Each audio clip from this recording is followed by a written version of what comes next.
ya Pak ya, seminggunya.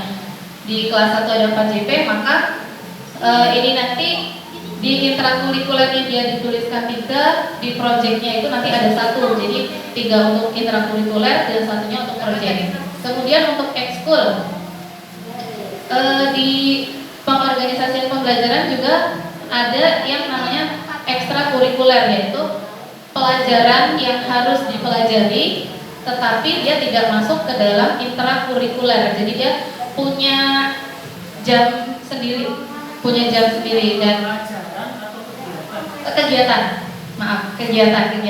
Jadi kalau di SD kami sendiri ekstrakurikuler itu baru ada 3 yang berjalan Pak. Jadi ada TPA, pendidikan Al-Quran, kemudian pramuka, sama satu lagi tari.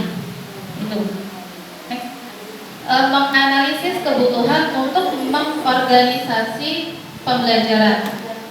Jadi ketika kita akan menyusun sebuah pembelajaran, kalau mau menyusun pembelajaran kita harus diidentifikasi dulu apa nih kebutuhan yang berkaitan yang ada di satuan pendidikan kita. Jadi menganalisis ini sangat penting untuk proses awal dalam menyusun pengorganisasian pembelajaran. Lanjut. Prinsip-prinsip menganalisis kebutuhan di satuan pendidikan. Jadi ketika kita menganalisis itu kita nggak asal menganalisis aja. Kayaknya di tempatku butuh ini, tetapi kita tidak memikirkan apa yang berkaitan dengan sekolah. Jadi ada beberapa hal yang harus dipertimbangkan ketika kita menganalisis kebutuhan. Di sini ada 4. Yang pertama, memprioritaskan kebutuhan peserta didik. Jadi kalau tadi disesuaikan dengan kondisi sekolah masing-masing, maka kita harus mengutamakan kebutuhan peserta didik kita. Daerah sekolah kita itu daerah yang apa gitu ya.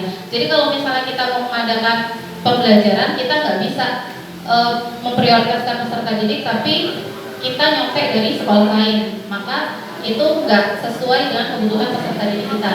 Kemudian yang kedua, menyesuaikan sumber daya pendidik dan tenaga kependidikan. Ini kita harus apa ya? Karena kami masih baru Pak, jadi kemungkinan kalau misalnya kita baru, maka kita harus mengadakan IHT misalnya untuk biar kita bisa ngerti kita tuh besok mau ngapain gitu. Jadi kita bisa menyusun kebutuhan gitu. Kemudian yang ketiga, mempertimbangkan ketersediaan sarana dan prasarana satuan pendidikan. Kemudian mempertimbangkan keterlibatan satuan pendidikan dengan kemitraan instansi terkait. Jadi di nomor 2 dan 3 ini masih berkaitan. Jadi kita nggak bisa memaksakan kita pengen sama kayak sekolah lain yang bagus banget, tapi pendidik, tenaga pendidik, sarana dan prasarana kita itu tidak sama dengan sekolah tersebut. Gitu. Jadi harus disesuaikan dengan yang ada di sekolah. Kalau misalnya bisa diadakan, alhamdulillah. Kalau nggak bisa, ya berarti gunakan yang ada di sekolah. Lanjut. Oh sudah, itu tadi Pak. Komponen 3 sudah sampai prinsip-prinsip menganalisis. Jadi intinya kita harus menyesuaikan apa yang akan kita kerjakan itu dengan kondisi sekolah kita masing-masing. Begitu. Terima kasih. Assalamualaikum warahmatullahi wabarakatuh.